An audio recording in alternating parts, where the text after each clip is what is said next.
आइए बच्चों 6.4 में आगे बढ़ते हैं। तीसरा प्रश्न बोर्ड में हमने आपको बना दिया है। यहाँ पर कह रहा है बच्चों, एक आधार देखिए BC है, ये वाला BC, इस पर दो त्रिभुज ABC व DBC बने हुए हैं। एक ही आधार पर ये दो त्रिभुज बने हैं और AD और BC बिंदु O पर आपको प्रतिच्छेद करते नजर आ रहे हैं। तो हमें क्या करना है बच्चों, क्षेत्रफल त्रिभुज ABC बटे क्षेत्रफल त्रिभुज DBC बराबर AO बटे DO हमें सिद्ध करना है। चलिए बच्चों करना शुरू करते हैं। सबसे पहले लिख लेते हैं, दिया है, बहुत आसान प्रश्न है बच्चों, ये ध्यान से आप देखिएगा। दिया है त्रिभुज ABC व त्रिभुज DBC, देखते जाइए ध्यान से चित्र में, ABC व DBC एक ही आधार BC पर बने हैं या BC पर स्थित हैं।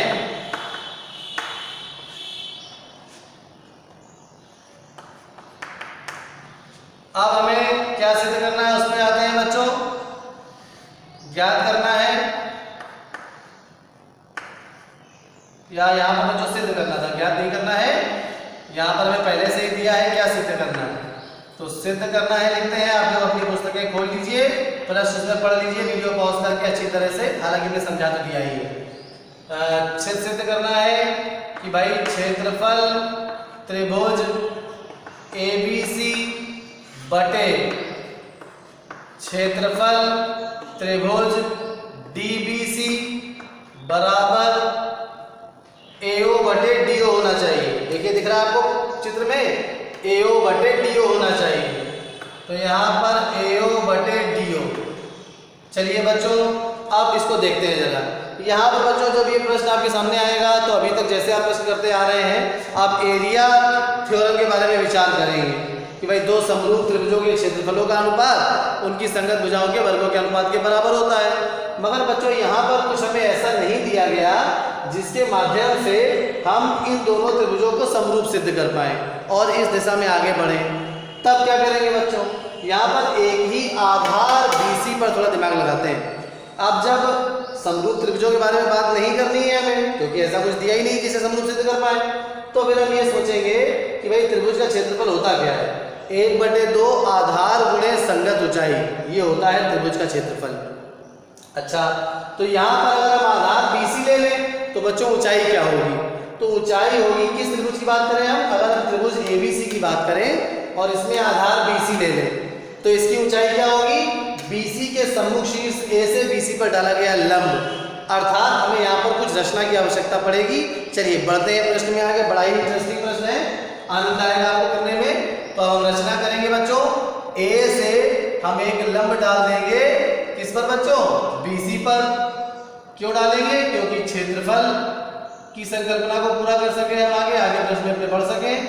तो यहाँ से हमने बिंदु A से रचना में एक लंब डाल दिया, ABCD मान लीजिए बिंदु आ गया ये E, और ये चलिए ये बिंदु O को कहाँ रखा जाए, इधर रख लेते हैं, O को थोड़ा अलग अलग नजर आएगा, यहाँ पे कोई प्रतिच्छेद करना है। यहाँ पर A ही लंब हो गया BC पर, और बिल्कुल उसी प्रकार से हम बिंदु D से भी एक लंब डालेंगे। तो बिंदु D से चलिए लंब डालते हैं, तो ये बिंदु D से एक हमने लंब डाल दिया DF, और ये भी BC पर बिंदु D से लंब डाल दिया DF। अब देखिए जरा, यहाँ पर क्षेत्रफल त्रिभुज ABC बटे क्षेत्रफल त्रिभुज DBC अगर हम करें तो एक तरफ आ जाएगा 1/2 BC गुणे AE, और बटे में आ जाएगा 1/2 BC गुणे DF। तो 1/2 BC से 1/2 BC कट जाएगा, इन दोनों के बराबर आ जाएगा क्षेत्रफलों के AE बटे DF। अब अगर हम त्रिभुज AOE और त्रिभुज DOF को समरूप सिद्ध कर दें तो जो लाना है बिल्कुल वही आ जाएगा। कई लोगों को समझ में आ गया होगा, जिनको समझ में आ गया हो वो वीडियो पॉज करके करें, और नहीं तो फिर हमारे साथ चलें। चलिए बढ़ते हैं बच्चों रचना पे। तो क्या रचना लिखनी चाहिए यहाँ पर हमें, वो लिख देते हैं कि रचना AE लंब BC पर व DF लंब BC पर डाला। रचना के बाद आ जाते हैं उपपत्ति पे। चलिए तो उपपत्ति पे आते हैं। तो सबसे पहले इन दो त्रिभुजों को हम समरूप भी कर सकते हैं पहले या बाद में कर लेंगे। चलिए पहले क्षेत्रफल की बात करते हैं कि भाई क्षेत्रफल त्रिभुज ABC बटे क्षेत्रफल त्रिभुज DBC अगर हम याद करना चाहें तो ABC का क्षेत्रफल 1/2 आधार है BC, तो BC आधार है तो संगत ऊंचाई क्या होगी बच्चों? AE बटे 1/2 अगर आधार हम पुनः BC ले लें तो इसकी संगत ऊंचाई क्या हो जाएगी बच्चों? DF। 1/2 से 1/2 कट गया, BC से BC कट गया, तो हमारे पास बराबर आ गया है AE बटे DF। ये पंक्ति ऐसे ही उतार लेंगे और इसको समीकरण नंबर 1 बना लेंगे। देखिए जरा बच्चों हमें लाना क्या है। हमारे पास आ गया है क्षेत्रफल बटे ABC बटे क्षेत्रफल बटे DBC बराबर AE बटे DF, मगर हमें लाना है AO बटे DO।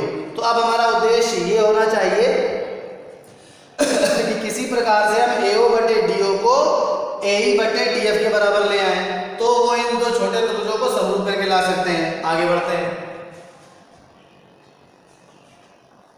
त्रिभुज AOE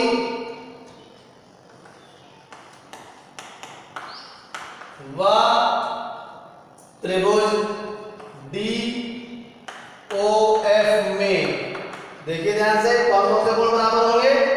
ये कोण तो इसके बराबर हो जाएगा, वर्टिकली अपोजिट है, शीर्षाभिमुख कोण है, और ये कोण बच्चों 90 अंश के, तो ये दोनों त्रिभुज समरूप हो जाएंगे। लिखते हैं इसी को। कोण AOE बराबर कोण DOF शीर्षाभिमुख कोण